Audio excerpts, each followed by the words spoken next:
els udols, la foscor envaeix la vall. Sents un nus a dins de l'estómac i saps si avui serà l'última lluna. Els homes de la vida vora la foguera conten els nens històries tenebroses d'un ésser malvat que habita els nostres boscos, que és fill del diable, arrasa allà on passe.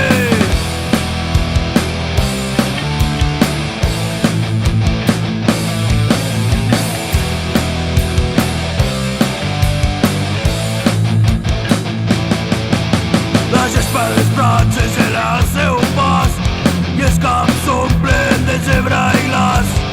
Entre la boira un sord s'escolta, el so de la bandada corren en la penombra.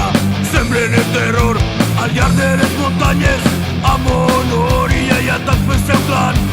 No temen a l'home com les altres bèsties, ensenyen els ullals i salten al combat.